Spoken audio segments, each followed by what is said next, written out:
Agnihotri directed film Kashmir files 11 मार्च को release हो चुकी है और तभी से तहलका मचाए हुए है। ये फिल्म हर किसी की उम्मीदों पर खरी उतर रही है, फिर चाहे दर्शक हो, फिल्म क्रिटिक हो या फिर थिएटर मालिक। बेहद कम स्क्रीन्स पर रिलीज होने वाली इस फिल्म को जबरदस्त रिस्पांस मिल रहा है, लिहाजा इसकी स्क्रीन्स भी बढ़ा दी गई हैं। फिल्म ने दूसरे दिन शानदार कलेक्शन किया, जो ये बताने के लिए काफी है कि आने वाले वक्त में ये कई रिकॉर्ड बना सकती है। फिल्म के सब्जेक्ट को हर तरफ से तारीफ मिल रही है। इसी बीच बॉलीवुड एक्ट्रेस कंगना रनौत ने भी फिल्म की जमकर तारीफ की और साथ ही साथ बॉलीवुड इंडस्ट्री के उन लोगों पर सवाल खड़े किए जो फिल्म को लेकर चुप्पी साधे हुए हैं और कुछ नहीं बोल रहे। कंगना ने अपनी इंस्टा स्टोरी पर लिखा, कृपया द कश्मीर फाइल्स को लेकर इंडस्ट्री में छाए सन्नाटे को नोटिस करिए। न केवल कहानी बल्कि बिजनेस भी कमाल का रहा।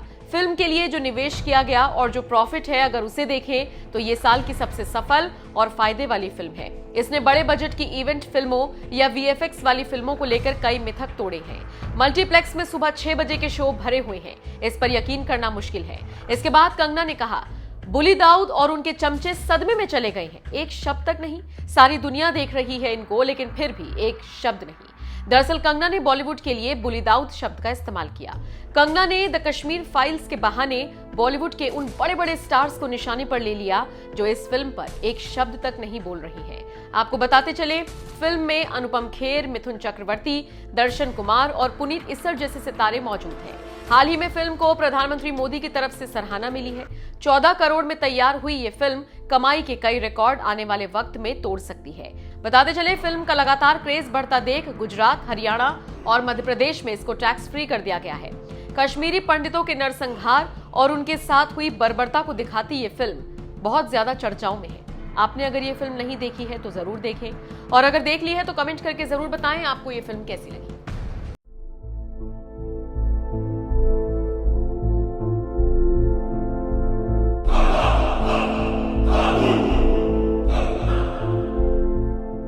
इतने सारे पर जल्दी 2-4 मिनट में।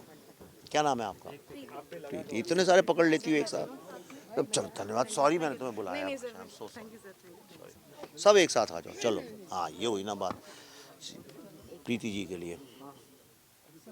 सबसे पहले तो कांग्रेट्स बोलना चाहूँगी, जिस तरह के आप मुद्दे उठाते हैं, सच्चाई जिस तरह से आप ऑडियंस को दिखाना चाहते हैं। और हमने ये ट्रेलर देखा, बहुत ही ज़्यादा इमोशनल कर दिया मुझे, और जिस तरह से आपने 20 मिनट का वो दिखाया, वो भी ज़्यादा इमोशनल फील हुआ उसको देखकर। ऐसा आप क्या कुछ बोलना चाहेंगे ऑडियंस को द कश्मीर फाइल्स में?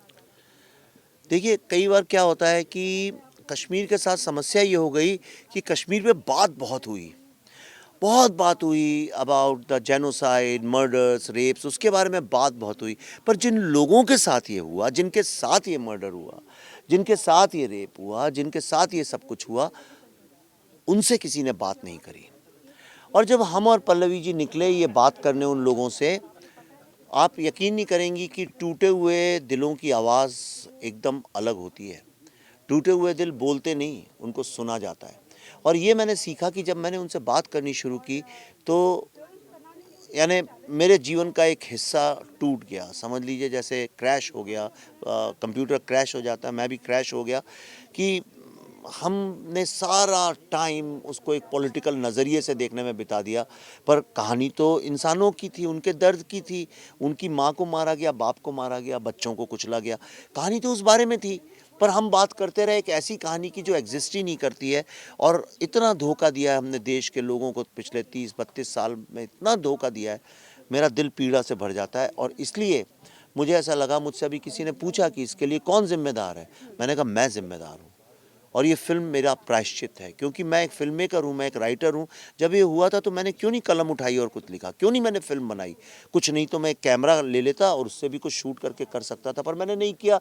इसलिए क्योंकि क्यों करूँ, इससे मुझे क्या फ़ायदा है।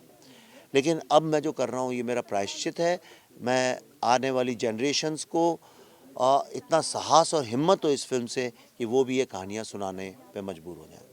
जिस तरह से सिचुएशन चल रही है अभी ये यूक्रेन में, अगर बात की जाए उसकी, या फिर अपने देश की बात की जाए कर्नाटका में हिजाब को लेकर, उस पर आपकी क्या कुछ टेक होगी, क्या कुछ ओपिनियन है? देखिए, कर्नाटका में पहली बात तो वो हिजाब की कंट्रोवर्सी नहीं, वो बुर्के की कंट्रोवर्सी है।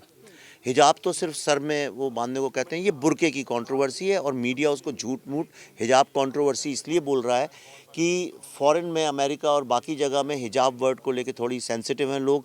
बुर्का बोलेंगे तो वो लोग भी उसके अगेंस्ट खड़े हो जाएंगे। अमेरिका में बुर्का उर्का कोई नहीं एक्सेप्ट करता है, हिजाब तक ठीक है। तो ये, पर मैं उसके अगेंस्ट इसलिए बोलता हूँ क्योंकि मैंने कश्मीर को बहुत गहरा अध्ययन किया।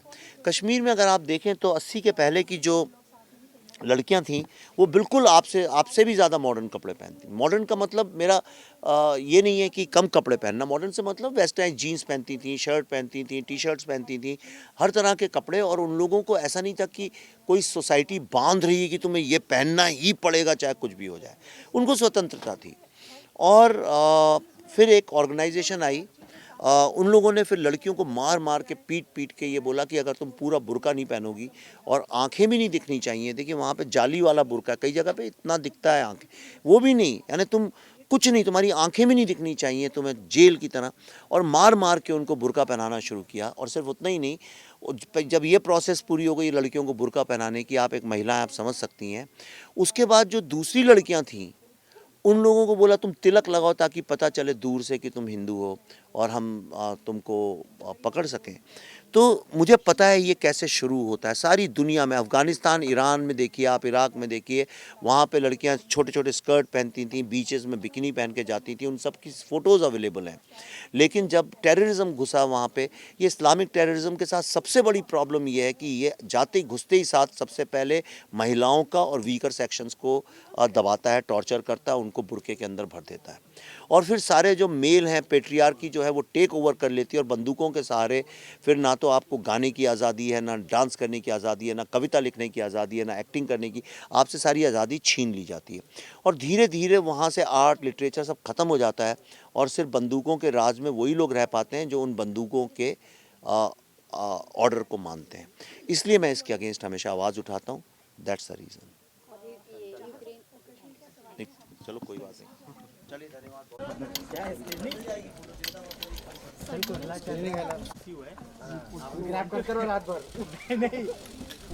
मैम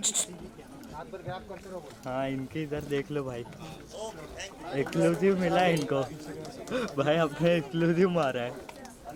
2022 का सबसे बड़ा इवेंट है, 2022 का सबसे बड़ा इवेंट